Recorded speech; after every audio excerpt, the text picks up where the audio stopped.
తిరుపతి చూడరా. నాకు నిద్రలో వినపట్లేదు.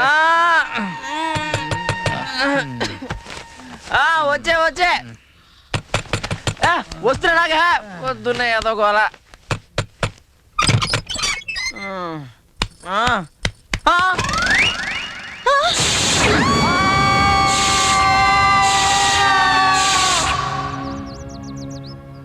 నేను ముందే చెప్పాను కదండి మా వాడికి లేడీస్ అంటే పడదని.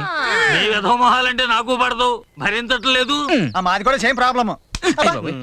ఇదిగో సుందరం, పెళ్లి అయినాక ఆడదానికి భయపడ్డావంటే దెర్ ఈజ్ ఎ మీనింగ్. పెళ్లి కాకుండా ఆడదానికి భయపడ్డా ఏమిటయ్యా? ఇదిగో అమ్మో లేడీస్ లేడీస్ లేడీస్ చేసేదంతా చేసేసి ఇప్పుడు నాటకాలు ఒకటి. లేడీస్ అని బెదిరిపోతున్నాడు బాబు. ఆ లేడీస్ లేకపోతే రేపొద్దు ఫ్యామిలీస్ ఎలా చేస్తా. రండి రండి. సుందరం, నీ మంచిగా చెప్తున్నా. ఎందుకైనా మంచిది ఒక్కసారి డాక్టర్ చూయించుకో. కొట్టే కండలు పుండిపోతాయి. ఇందక్కడి నుంచి చూస్తున్నాను లేడీస్ ఉన్నారు కదా, నూరుకుంటే ఎవడ ఇష్టం వచ్చేట స్టేట్మెంట్లు ఇస్తాడా? అసలు నేను ఏం చేశాను బాబాయ్ గారు? చప్పుడైంది కదా అని తలుపు తీశాను.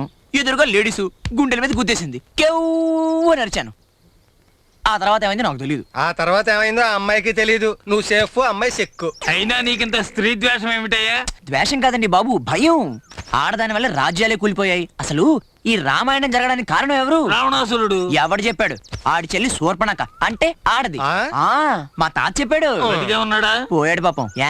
నిన్ను మీ తాతనే డాక్టర్ చూపిద్దామని. కరెక్ట్.